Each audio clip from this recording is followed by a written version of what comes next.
Hi everyone, Vineet here, and today I'm very excited to share something that we recently built at Jigsaw Stack, which brings our old favorite back to life. And yes, it is Google Translate widget.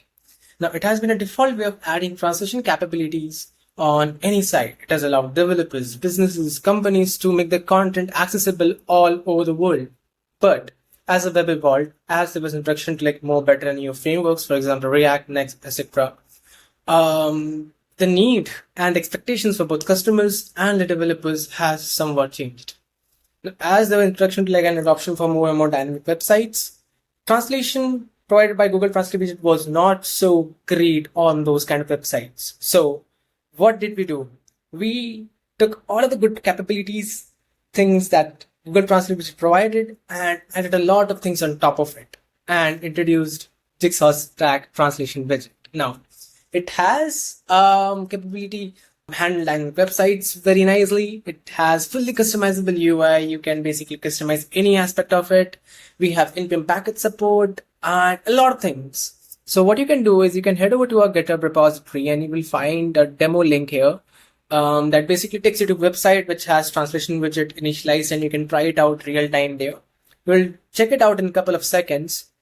But let's first dive into how you can initialize or get started up and running in just a matter of seconds. Doesn't matter with what frameworks you are using, doesn't matter what type of project you have, you can initialize and use it on anything.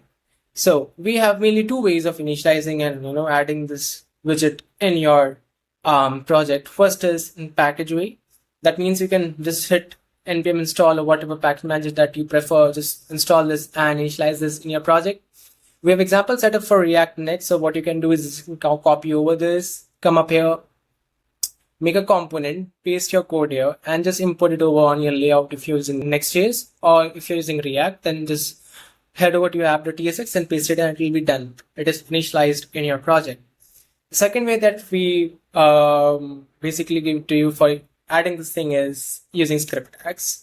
We can also come up here and we have examples set up for every single thing. We have examples for Next.js app, pages router, React, whether it be some single index.html file. We have examples set up for every single thing, which is copy here, look it up, and see what suits you best. What suits your project, whatever project you're using, just come here, copy it, and it is there in your fingertips to play and use it.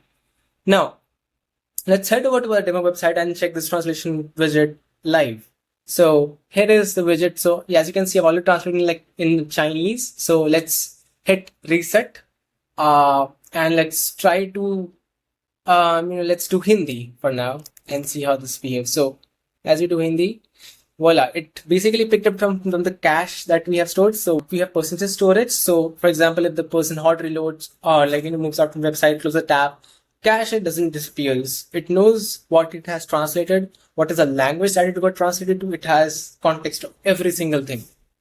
So let's hit a translation for something that I haven't translated before. For example, let's do Spanish. Let's do the Spanish that the API calls resolve. And here it is. So it has translated that single language that I targeted towards.